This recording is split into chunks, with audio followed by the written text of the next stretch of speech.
Hi everyone, welcome back to Global Spoken English Training Program. நம்முடைய 0 to Heroன்ற free spoken English training ப்ரோக்ராமுடைய 4th டேயில் நம்ம இருக்கோம். இதுக்கு முன்னாடி நம்ம பார்த்தது வந்து பார்த்திங்கன்னா நவுன்னா என்னென்னு பார்த்தோம், சப்ஜெக்ட்னா என்னென்னு பார்த்தோம், ஆப்ஜெக்ட்னா என்னென்னு பார்த்தோம், as well as subject pronoun, object ப்ரனவுன்னா என்னென்னு பார்த்துருக்கோம் இதுக்கு முன்னாடி. இன்றைக்கி நம்ம பார்க்க போகிறது ரொம்ப ரொம்ப முக்கியமான ஒரு டாப்பிக்கை பற்றி பார்க்க போகிறோம். அது வந்து என்ன அப்படின்னா வேர்ப். வேர்ப் வந்து பார்த்திங்கன்னா ஒரு சென்டென்ஸில் இட்ஸ் மோஸ்ட் இம்பார்ட்டண்டான ஒரு பார்ட் வந்து இதை வந்து backbone of the sentence அப்படின்னு சொல்லுவாங்க. ஸோ வேர்ப் வந்து பார்த்திங்கன்னா without verb we can't make a sentence அப்படின்னு சொல்லுவாங்க. அதாவது வேர்ப் வந்து பார்த்திங்கன்னா ஒரு சென்டென்ஸில் ரொம்ப ரொம்ப இம்பார்ட்டண்டான ஒரு பார்ட்டு. இது எதுக்கு யூஸ் ஆகுது அப்படின்னா நம்ம ஏதாவது ஒரு செயலை செய்வோம். இப்போ நான் சாப்பிட்றேன்னா ஈட், விளையாடுறேன்னா ப்ளே, போகிறேன்னா கோ, வரேன்னா கம். ஸோ இந்த மாதிரி நம்ம ஏதாவது ஒரு செயலை செய்வோம். அந்த செயலை குறிக்கிற வேர்டு தான் வேர்ப். ஓகேங்களா? அது மட்டும் இல்லாமல் இருக்கிற நிலையை குறிக்கிறதுக்கும் வேர்ப் யூஸ் பண்ணுவோம். ஆமிசார்லாம் இருக்குது. அது வந்து மெயின் வேர்பாகவும் வரும், ஆக்ஸிலரி வேர்பாகவும் வரும். இப்போ பார்க்கலாம். இந்த வேர்ப் வந்து பார்த்திங்கன்னா 2 டைப்ஸாக பிரிச்சிருக்காங்க மெயினாக. இது ஒன்று வந்து main verb, another one is auxiliary verb.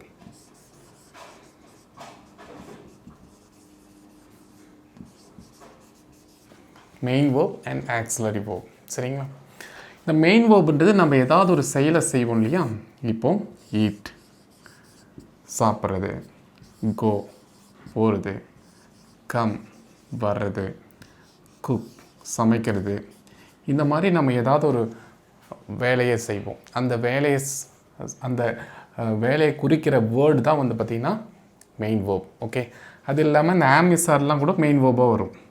இப்போது ஐ எம் இன் சென்னை, நான் சென்னையில் இருக்கேன். இந்த இடத்துல இது மெயின் வேர்ப். ஓகே, இதே ஆக்ஸிலரி வேர்பாகவும் வரும். ஆக்ஸிலரி வேர்பில் வரும். ஆமிசார் பக்கம் ஒரு மெயின் வேர்ப் வந்துச்சுன்னா அது ஆக்ஸிலரி வேர்பாக மாறிடும். ஓகேங்களா? ஐஎன்ஜி வேர்ப் வந்துச்சுன்னா அது அப்புறம் பார்க்கலாம். இப்போ வந்து auxiliary வேர்ப்ன்றது am, is, or, was, were, do, does, did, have, has, had, will, then வந்து பார்த்திங்கன்னா மே, இதெல்லாம் மாடல் ஆக்ஸிலரி வேர்பாக வரும். May, might, shall, should, would, could, may, சரி. ஸோ இது எல்லாமே வந்து பார்த்திங்கன்னா ஆக்ஸிலரி வேர்பில் இன்க்ளூட் ஆகும்.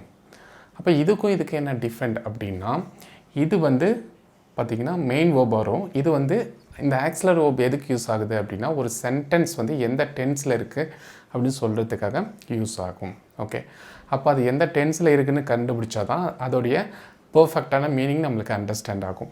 ஸோ அதனால தான் இந்த இதெல்லாம் வந்து பார்த்திங்கன்னா ஆக்ஸிலரி வேர்ப்னு சொல்லுவாங்க. இதுக்குன்னு தனியாக மீனிங் இல்லை, இதுக்கு தான் மீனிங் இருக்குது. ஓகேங்களா? இந்த ஆக்ஸிலரி வேர்ப் எல்லாமே எப்பயுமே வந்து பார்த்திங்கன்னா இந்த மெயின் வேர்ப் கூட சேர்ந்து வரும். ஓகேங்களா? For example I am going now, நான் இப்போ போய் கொண்டிருக்கேன். ஓகே, ஐங்கிறது சப்ஜெக்ட், ஆம்ங்கிறது ஆக்ஸிலரி வேர்ப், கோயிங்கிறது மெயின் வேர்ப். இது மாதிரி மெயின் வேர்ப் கூட சேர்ந்து வரும். ஓகேவா?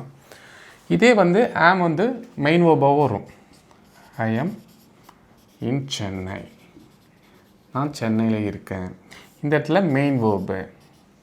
ஓகே, ஆமிசார் பக்கத்தில் இந்த மாதிரி வேர்ப் எதுவும் இல்லைன்னா அது வந்து பார்த்திங்கன்னா மெயின் வேர்பாக வரும். இது வந்து பார்த்திங்கன்னா இருக்கிறத பற்றி சொல்லுது, நான் சென்னையில் இருக்கேன் அப்படின்னு சொல்லுது. ஓகேங்களா? ஸோ இந்த ஆமிசார், was, were, do, does, did, have, has இதெல்லாம் வந்து பார்த்திங்கன்னா doesn't have meaning. Okay, it helps to identify the tense of the sentence.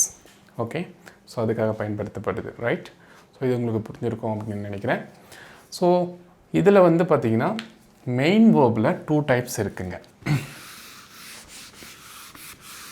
இந்த மெயின் வேர்பில் 2 டைப்ஸ் இருக்குது.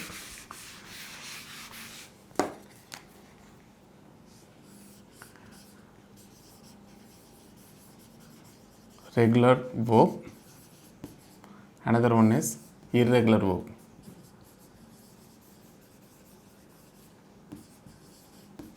அதே நாங்கள் regular verb and irregular verb. Okay, இது 2 டைப்ஸ் இருக்குது. ஆனால் every verb has 4 forms.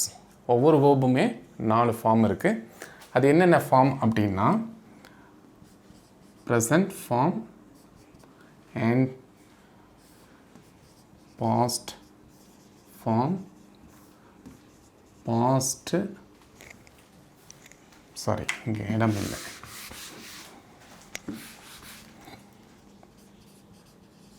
present, present form, past form, past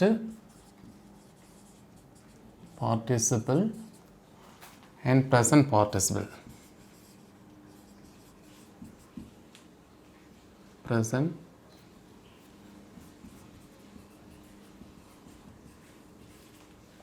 okay, 4 forms இருக்குது. இப்போ வந்து பார்த்திங்கன்னா முதல்ல ரெகுலர் verb எடுத்துக்கலாம். இப்போ பிளேனாக விளையாடுறது. ஓகே, அதோடைய past form played, past participle அதுவும் பிளேட், ப்ரெசன்ட் பார்ட்டிசிபிள் இது எல்லாமே ஐஎன்ஜி சேர்ந்து வரும், பிளேயிங். இதில் எந்த பிரச்சனையும் இல்லை. பாஸ்ட் பார்ட்டிசிபிள் எல்லாமே ஈடி சேர்ந்துருக்கும். இப்போ கால்னா கால், கால்டு, காலிங் அந்த மாதிரி இருக்கும். ஸோ இது பெரிய டிஃபிகல்ட் இல்லை. ஆனால் இந்த irregular verb இருக்கு இல்லைங்களா, இது வந்து பார்த்திங்கன்னா பாஸ்ட் பார்ட்டிசிபிள் மாறி இருக்கும். ஓகேவா, அதாவது எல்லாமே ஒரே மாதிரி இருக்காது. இங்கே பார்த்திங்கன்னா பிளேடு இருக்குது, அதில் எல்லாமே ஒரே மாதிரிக்கு மாறி இருக்கும். ஃபார் எக்ஸாம்பிள் கோனா என்ன, போகிறது, அதோடய பாஸ்ட் ஃபார்ம் இங்கே என்ன வரும்னா இது கூட போயிட்டு நம்ம ஈடி சேர்த்த முடியாது. ரெகுலர் verb கூட நம்ம எல்லாத்துக்கும் ஈடி சேர்த்துக்கலாம். Past participle. இப்போது பிளேனா played. Regular verb main verb, அந்த ப்ரெசன்ட் ஃபார்ம் கூட ஈடி சேர்ந்தால் அது பாஸ்ட் அண்ட் பாஸ்ட் பார்ட்டிசிபிளாக மாறிடும். ஆனால் irregular verbல நீங்கள் ஈடி சேர்த்த முடியாது. கோனா went, past form went, past participle gone, present participle going. சரிங்களா, கம்னா வர்றது, அதோடைய past participle past came, past participle come, இது வந்து கம்மிங். ரைட்னா எழுதுறது, அதோடைய past wrote, past participle written, writing. ஓகேங்களா, இந்த மாதிரி மாறி இருக்கும். ரொம்ப இம்பார்ட்டண்ட். irregular verb இந்த ஃபார்ம்லாம் தெரிஞ்சால் தான் நம்ம பர்ஃபெக்டாக சென்டென்ஸ் மேக் பண்ண முடியும். ரொம்ப இம்பார்ட்டண்ட். ஓகேங்களா, நம்ம ஏதாவது ஒரு சென்டென்ஸ் பேசுவோம், அது ஒரு 12 டென்ஸில் ஏதாவது ஒரு சென்டென்ஸாக தான் இருக்கும். அப்போ அந்த 12 டென்சஸும் இந்த 4 ஃபார்ம்ஸை வச்சு தான் நம்ம மேக் பண்ண போகிறோம். ஓகே, ஸோ இதெல்லாம் வந்து பார்த்திங்கன்னா சிம்பிள் ப்ரெசன்ட் டென்ஸ்க்கு யூஸ் பண்ணுவோம், present verb, model auxiliary verb use பண்ணுவோம். பாஸ்ட் இது வந்து பார்த்திங்கன்னா சிம்பிள் பாஸ்ட்டில் யூஸ் பண்ணுவோம். இதெல்லாம் வந்து பர்ஃபெக்ட் டென்ஸில், பாசிவ் வாய்ஸில் யூஸ் பண்ணுவோம். இது வந்து கண்டினியூஸ் டென்ஸ்லலாம் யூஸ் பண்ணுவோம். சரிங்களா, அதனால் நான் வந்து இந்த வேர்புடைய ஃபார்மெல்லாம் நல்லா படித்து கொஞ்சம் இது மட்டும் கொஞ்சம் மைண்டில் மெமரி பண்ணி வச்சுக்கிட்டிங்கன்னா அதன் பிறகு ரொம்ப யூஸ்ஃபுல்லாக இருக்கும். நான் உங்களுக்கு இந்த irregular verb ஃபார்ம், முக்கியமான irregular verb இருக்குது இல்லையா, அதோடைய ஃபார்ம் எல்லாமே உங்களுக்கு வந்து பார்த்திங்கன்னா வீடியோவில் லேட்டராக உங்களுக்கு கொடுக்குறேன்.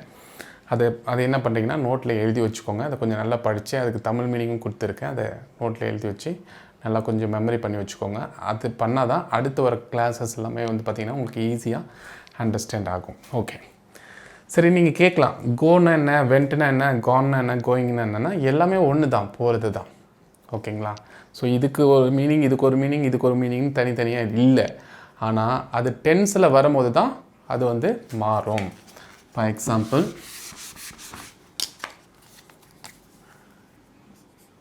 I go to the office daily. நான் தினமும் ஆஃபீஸ் போகிறேன். அப்போ இது சிம்பிள் ப்ரெசண்ட்டில் சொல்கிறோம். கோன்றது ப்ரெசன்ட் டென்ஸில் யூஸ் பண்ணுறோம். இதே வந்து went. I went to the office daily. சரி, yesterday. நான் நேற்று ஆஃபீஸ் போனேன். நடந்து போன விஷயத்துக்கெலாம் இந்த வேர்பை தான் யூஸ் பண்ணுவோம். இது வந்து பர்ஃபெக்ட் டென்ஸ் அண்ட் பாசிவ் வாய்ஸில் யூஸ் பண்ணுவோம். I have gone to the office. Office போயிருக்கு. இப்போ தான் ரீசன்ட் ஜஸ்ட் நவ் நடந்த விஷயத்தெல்லாம் இந்த ப்ரெசன்ட் பர்ஃபெக்டில் சொல்லுவோம். ஜஸ்ட் நவ் கூட போட்டுக்கலாம். I have gone to the office just now. அப்போ இந்த இடத்துல ஹாவுக்கு மீனிங் கிடையாது. இது வந்து ஆக்ஸிலரி வேர்ப். இந்த கானுக்கு தான் மீனிங் இருக்குது. ஓகேவா? கான்னால போகிறது தான். அப்போ தான் ஆஃபீஸ் போனேன் அப்படின்ற மாதிரி மீனிங். ஓகேங்களா? இது ஐஎன்ஜி சேர்ந்த வேர்ப் எல்லாமே கண்டினியூஸ் டென்ஸில் யூஸ் பண்ணுவோம். I am going to the office now. நான் இப்போ ஆஃபீஸ் போயிட்டுருக்கேன் அப்படின்னு நம்ம சொல்கிறோம். சரிங்களா? அப்போது நம்ம 12 டென்ஸ் நல்லா தெளிவாக கற்றுக்கிட்டோம்னா தான், டென்ஸ் கற்றுக்கிட்டா தான். ஏன்னா சென்டென்ஸ் மேக்கிங்க்கு ஸோ நம்ம ஒன்று ப்ரெசண்டில் பேசுவோம், பாஸ்ட்டை பற்றி பேசுவோம், ஃப்யூச்சரை பற்றி பேசுவோம். வேறு ஒன்றும் கிடையாது. நம்ம தமிழில் 3 டென்ஸு தான். பட் இதுவே அவங்க வந்து பிரித்து 12 டென்ஸாக வச்சுருக்காங்க. அதில் எல்லாமே பேசுறதுக்கு யூஸ் பண்ணுறதில்ல. எதெல்லாம் முக்கியன்றதை நான் லேட்டராக உங்களுக்கு சொல்கிறேன். இப்போது இந்த இர்ரெகுலர் வேர்புடைய ஃபார்ம் கண்டிப்பாக நமக்கு தெரிஞ்சிருக்கணும். இது தெரியாமல் நான் அடுத்த விஷயத்தில் நம்ம அடுத்த விஷயத்தில் நம்ம வந்து பார்த்திங்கன்னா அடுத்த ஸ்டெப்பு நமக்கு வந்து அவ்வளோ ஈஸியாக இருக்காது. இதை நல்லா படிச்சுக்கிறோம். அதனால் சம் இம்பார்ட்டண்டான இர்ரெகுலர் வேர்புடைய ஃபார்ம் இது வந்து பிடிஎஃப் வந்து நான் உங்களுக்கு வீடியோவில் ஷோ பண்ணுறேன். அதை என்ன பண்ணுறீங்கன்னா வீடியோவை பாஸ் பண்ணி நீங்கள் நோட் பண்ணி வச்சுக்கோங்க. அதை கொஞ்சம் படித்து வச்சுக்கோங்க. ஸோ அதன் பிறகு அடுத்த ஒரு கிளாஸ் ரொம்ப ஈஸியாக இருக்கும், அண்டர்ஸ்டாண்ட் பண்ணிக்கிறதுக்கு ஈஸியாக இருக்கும். ஸோ இன்றைக்கி கிளாஸ் வந்து அவ்வளோதான். இன்றைக்கி நாம் பார்த்தது வேர்ப்னா என்னென்னு பார்த்தோம். Auxiliary verb and main verb. Main வேர்புக்கு மீனிங் இருக்கும், ஆக்ஸிலரி வேர்புக்கு மீனிங் இருக்காது. அப்போ அது எதுக்கு யூஸ் பண்ணுறோம் அப்படின்னா அந்த வாக்கிங் எந்த டென்ஸில் இருக்குதுன்னு ஐடென்டிஃபை பண்ணுறதுக்காக ஆக்ஸிலரி வேர்ப் யூஸ் பண்ணுறோம். அது am, is, are, was, were, and, do, does, have, has இதெல்லாம். மெயின் வேர்ப் வந்து பார்த்திங்கன்னா 2 டைப்ஸ் இருக்குது. Regular verb, irregular verb. Regular வேர்ப்ன்றது ப்ரெசன்ட் வேர்பு கூட ஈடி சேர்ந்தால் பாஸ்ட் ஃபார்ம், பாஸ்ட் பார்ட்டிசிபிள் வந்துடும். ஓகே. ஆனால் இர்ரெகுலர் வேர்ப் அப்படி கிடையாது, மாறி மாறி இருக்கும். இதில் ஈடி சேர்த்த முடியாது. அதனால் இது ரொம்ப ரொம்ப இம்பார்ட்டண்ட். இங்கிலீஷ் கற்றுக்கணுன்னாவே பேசிக் இங்கே தான் ஆரம்பிக்குது. இந்த இர்ரெகுலர் வேர்பை நல்லா புரிஞ்சுக்கணும், படித்து தெரிஞ்சு வச்சுக்கணும். அப்போ தான் சென்டென்ஸ் மேக்கிங் ரொம்ப ரொம்ப யூஸ்ஃபுல்லாக இருக்கும். ஓகே, இப்போ வந்து பார்த்திங்கன்னா இம்பார்ட்டண்டான இர்ரெகுலர் வேர்புடைய 4 ஃபார்ம்ஸ் கொடுத்துருக்கேன். ப்ளஸ் தமிழ் மீனிங் கொடுத்துருக்கேன். பார்த்திங்கன்னா ஈட்னா சாப்பிட்றது ப்ரெசன்ட் ஃபார்ம். அதில் பாஸ்ட் பார்ட்டிஸ் அதுக்கு மீனிங் இங்கே இருக்குது. அது past add, past participle eaten, present participle eating. Gonna போகிறது past went, Khan, going. Speak, spoke, spoken, speaking. Present participle ஒன்றும் பிரச்சனை எல்லாமே ஏன் சேர்ந்துருக்கும். Right, road, return. Come, game, come. C, சா, சீன். பார்க்குறதுக்கு சி. பாஸ்ட் டென்ஸில் சா. Past participle scene. Run, run, run, running. So இந்த மாதிரி நீங்கள் பாஸ் பண்ணி பொறுமையாக இந்த இர்ரெகுலர் வேர்புடைய ஃபார்ம் நீங்கள் நோட் பண்ணிக்கோங்க. ஒரு நோட் போட்டு எழுதி வச்சுக்கோங்க.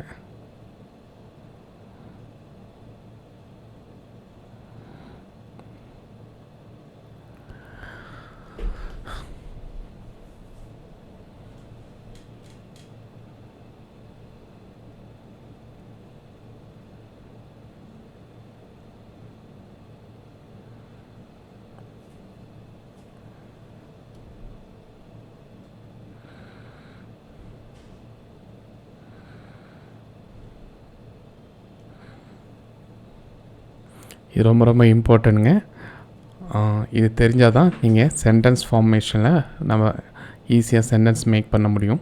இந்த வேர்புடைய ஃபார்ம் தெரியாமல் நம்ம சென்டென்ஸ் ஃபார்மேஷன் கண்டிப்பாக இட்ஸ் வெரி டிஃபிகல்ட். என்ன மீனிங்னே புரியாமல் போயிடும்.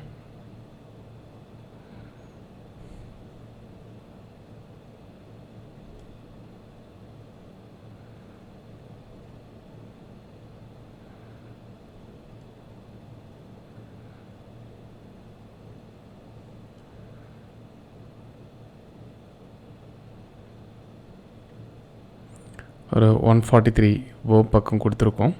ஸோ இதை நல்லா படித்து வச்சுக்கோங்க. ஓகேம்மா. ஸோ அதன் பிறகு இதை வச்சு நம்ம சென்டென்ஸ் மேக் பண்ணி ப்ராக்டிஸ் பண்ணலாம். கீழே இதெல்லாம் பார்த்திங்கன்னா ரெகுலர் வேர்புங்க. ஓகேங்களா. இப்போ வந்து பார்த்திங்கன்னா பாஸ்ட்டும் ஈடி சேர்ந்துருக்கும், பாஸ்ட்டு பார்ட்டிசிபிளும் ஈடி சேர்ந்துருக்கும், இது ஐஎன்ஜி சேர்ந்துருக்கும். சம் இம்பார்ட்டண்டான இரெகுலர் வேர்ப் கொடுத்துருக்கேன்.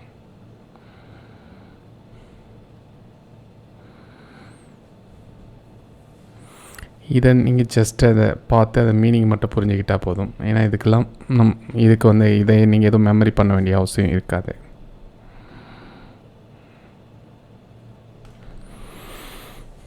நீங்கள் பாஸ் பண்ணி எழுதிக்கோங்க.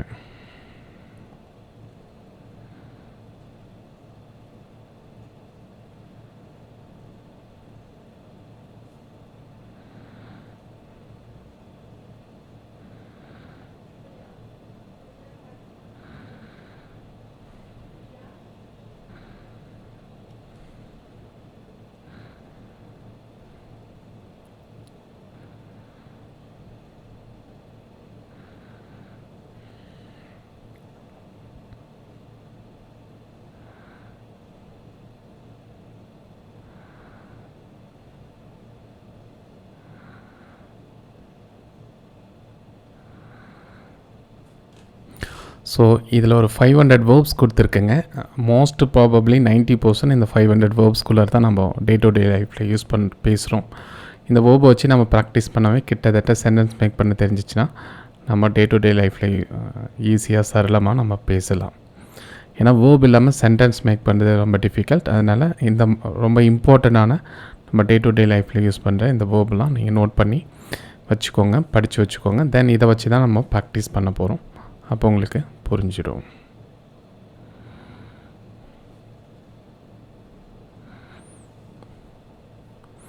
இந்த ரெகுலர் வேர்புக்கு ஜஸ்ட்டு நீங்கள் இந்த படிச்சுட்டு அதுக்கு மீனிங் மட்டும் பார்த்துக்கிட்டா போதும்.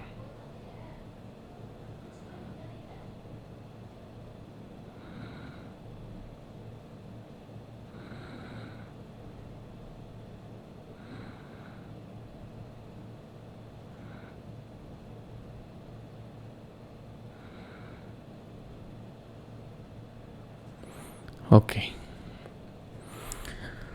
ஓகே இந்த இன்றைக்கி பார்த்த இந்த சாப்டர் யூஸ்ஃபுல்லாக இருக்கும் அப்படின்னு நினைக்கிறேன். வேர்ப் ரொம்ப இம்பார்ட்டன்ட்டுங்க. சரிங்களா. எஸ்பெஷலி இந்த இர்ரெகுலர் வேர்பை நீங்கள் நல்லா படித்து வச்சுக்கோங்க, நோட் போட்டு எழுதி வச்சுக்கோங்க. ஸோ ரெகுலர் எழுதாமல் போனால் கூட பிரச்சனை இல்லை, மோஸ்ட்லி உங்களுக்கு தெரிஞ்சது தான் இருக்கும். ஆனால் இந்த இர்ரெகுலர் வேர்ப் மோஸ்ட் இம்பார்ட்டண்டான ஒன்று. சரிங்களா. ஓகே, இன்றைக்கி பார்த்து இந்த இன்ஃபர்மேஷன் உங்களுக்கு இன்றைக்கி பார்த்து இந்த லெசன் வந்து யூஸ்ஃபுல்லாக இருக்கும் அப்படின்னு நினைக்கிறேன். உங்களுக்கு இது யூஸ்ஃபுல்லாக இருக்குது அப்படின்னு ஃபீல் பண்ணிங்கன்னா உங்களுடைய ஃப்ரெண்ட்ஸ்க்கு ஷேர் பண்ணுங்கள். அதே போல் இது வரைக்கும் நம்மளுடைய சேனலில் சப்ஸ்கிரைப் பண்ணலாம், சப்ஸ்கிரைப் பண்ணிக்கோங்க. வேறு ஏதாவது டவுட் இருந்துச்சுன்னா கமெண்ட் செக்ஷனில் கொடுங்க. கண்டிப்பாக நாளைக்கு அதை நான் எக்ஸ்பிளைன் பண்ணுறேன். ஓகே, தேங்க்ஸ் ஃபார் வாட்சிங் this video. Have a nice day.